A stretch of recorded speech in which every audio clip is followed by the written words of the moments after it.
सेठ चंदूमल जब अपनी दुकान और गोदाम में भरे हुए माल को देखते तो मुंह से ठंडी सांस निकल जाती।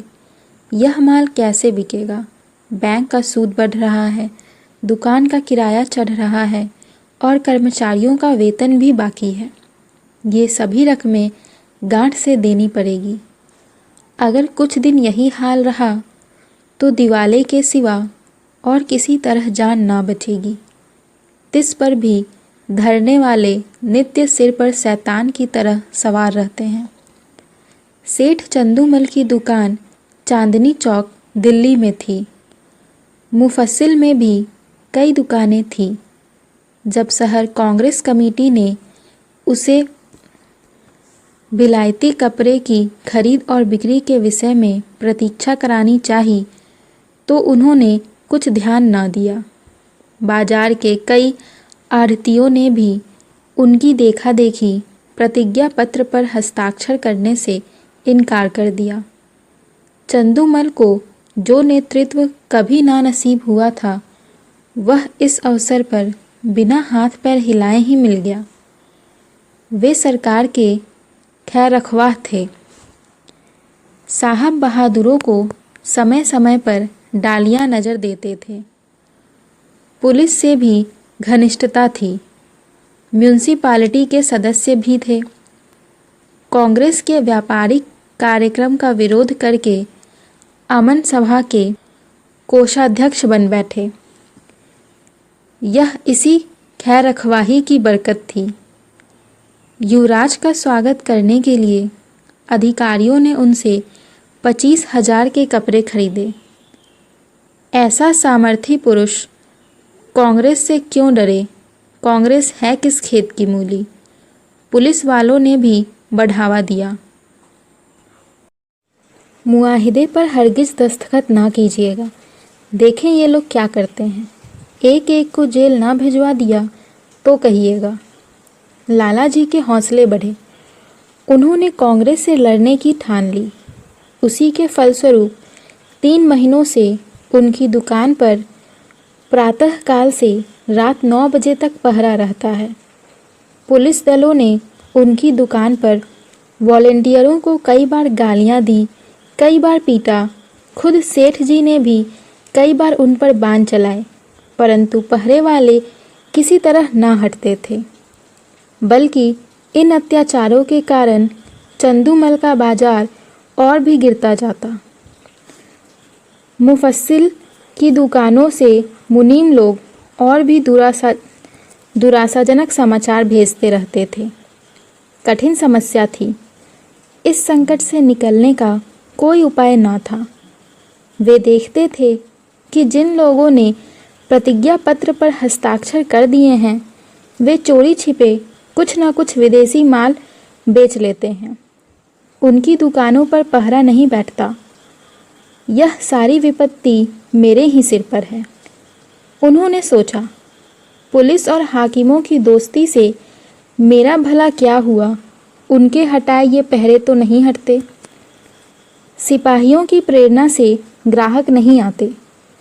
किसी तरह पहरे बंद हो जाते तो सारा खेल बन जाता। इतने में मुनीम जी ने कहा, लाला जी यह देखिए, कई व्यापारी हमारी तरफ आ रहे हैं। पहरे वालों ने उनको ना जाने क्या मंत्र पढ़ा दिया है, सब चले आ रहे हैं। चंदूमल ने कहा, अगर इन पापियों को कोई गोली मार देता तो मैं बहुत खुश होता।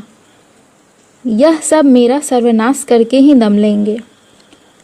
मुनीम जी बोले, कुछ हेटी तो होगी।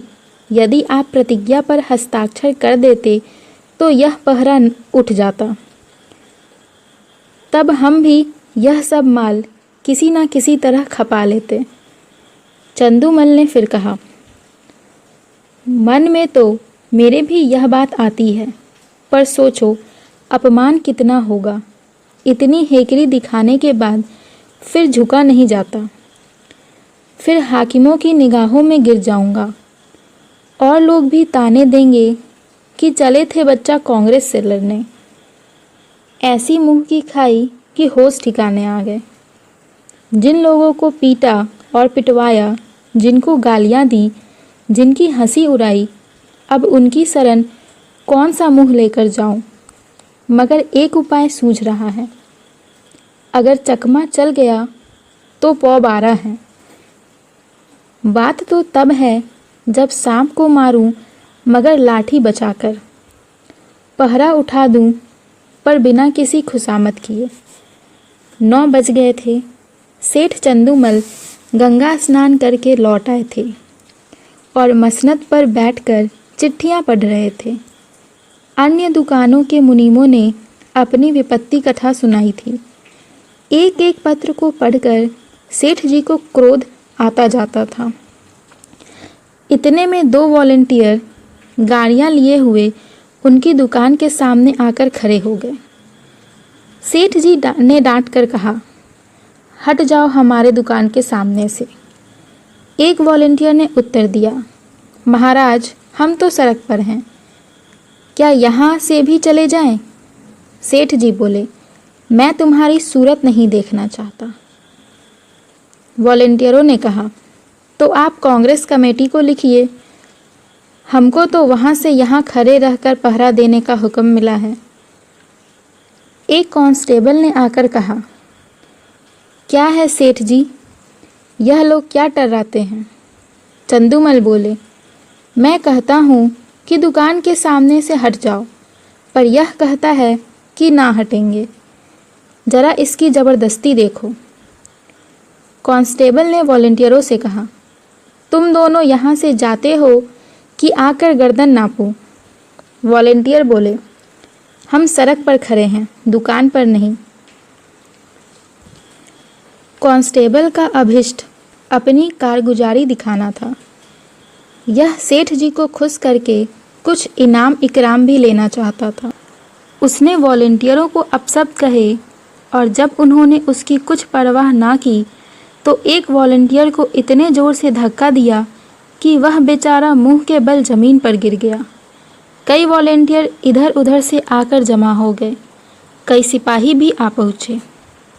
दर्शकों को ऐसी घटनाओं में मज़ा आता है। उनकी भीड़ लग गई। किसी ने हाँक लगाई, महात्मा गांधी की जय। औरों ने भी उसके सुर से सुर मिलाया और देखते देखते जनसमूह एकत्रित हो गया। एक दर्शक ने कहा, क्या है लाला चंदूमल, अपनी दुकान के सामने इन गरीबों की दुर्गति करा रहे हो और तुम्हें जरा भी लज्जा नहीं आती? कुछ भगवान का डर है भी या नहीं? सेठ जी ने कहा, मुझसे कसम ले लो जो मैंने किसी सिपाही से कुछ कहा हो। ये लोग अनायस बेचारों के पीछे पड़ गए। एक सिपाही बोला, लाला जी आप ही ने तो कहा था कि ये दोनों वॉलंटियर मेरे ग्राहकों को छेड़ रहे हैं, अब आप निकले जाते हैं। चंदूमल ने बोला, बिल्कुल झूठ, सरासर झूठ। तुम लोग अपनी कालगुजारी की धुन में इनसे उलझ पड़े। यह बेचारे तो दुकान से बहुत दूर खड़े थे, ना किसी से बोलते थे ना चलते थे। तुमने ज़बरदस्ती ही इन्हें गर्दनी देनी शुरू कर दी। मुझे अपना सौदा बेचना है, किसी से लड़ना नहीं है। दूसरा सिपाही बोला, लाला जी हो बड़े होशियार, मुझसे आग लगवा कर खुद अलग हो गए। तुम ना कहते तो हमें क्या पड़ी थी, इन लोगों को धक्के देते। दारोगा जी ने भी हमको ताकीद कर दी थी कि सेठ चंदूमल की दुकान का विशेष ध्यान रखना, वहाँ कोई वॉलंटियर ना आए। तब हम लोग आए थे। तुम फरियाद ना करते तो दरोगा जी हमारी तैनाती ही क्यों करते? चंदूमल ने कहा, दरोगा जी को अपनी कारगुजारी दिखानी होगी, मैं उनके पास क्यों फरियाद करने जाता?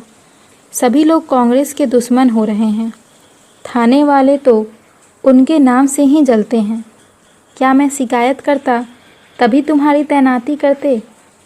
इतने में किसी ने थाने में इत्तला दी कि चंदूमल की दुकान पर कांस्टेबलों और वॉलंटियर में मारपीट हो गई। कांग्रेस के दफ्तर में भी खबर पहुंची। जरा देर में मैं सशस्त्र पुलिस के थानेदार और इंस्पेक्टर साहब आ पहुँचे। उधर कांग्रेस के कर्मचारी भी दल बल सहित दौड़े। समूह और बढ़ा। बार बार जयकार की ध्वनि उठने लगी। कांग्रेस और पुलिस के नेताओं में वाद विवाद होने लगा। परिणाम यह हुआ कि पुलिस वालों ने दोनों को हिरासत में लिया और थाने की ओर चले।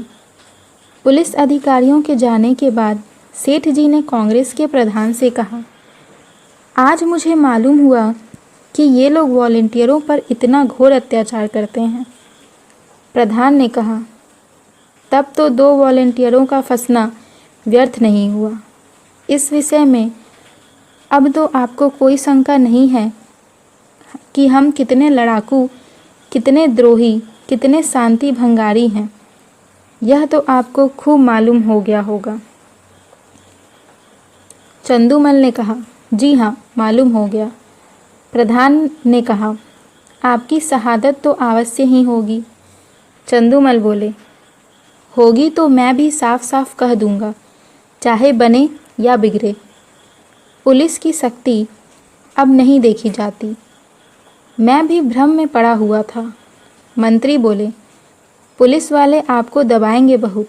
चंदूमल ने कहा, एक नहीं 100 दबावें, फिर भी झूठ ना बोलूँगा। सरकार उस दरबार के साथ ना जाएगी। मंत्री बोले, अब तो हमारी लाज आपके हाथ में है।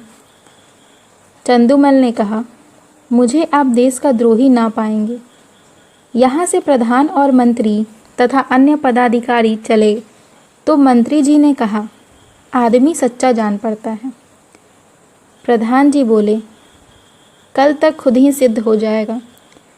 शाम को इंस्पेक्टर पुलिस ने लाला चंदूमल को थाने में बुलाया और कहा, आपको शहादत देनी होगी।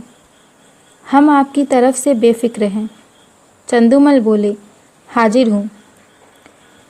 इंस्पेक्टर ने पूछा, वॉलेंटियरों ने कांस्टेबल को गालियाँ दी? चंदूमल ने कहा, मैंने नहीं सुनी। इंस्पेक्टर बोले, सुनी या ना सुनी यह बहस नहीं है।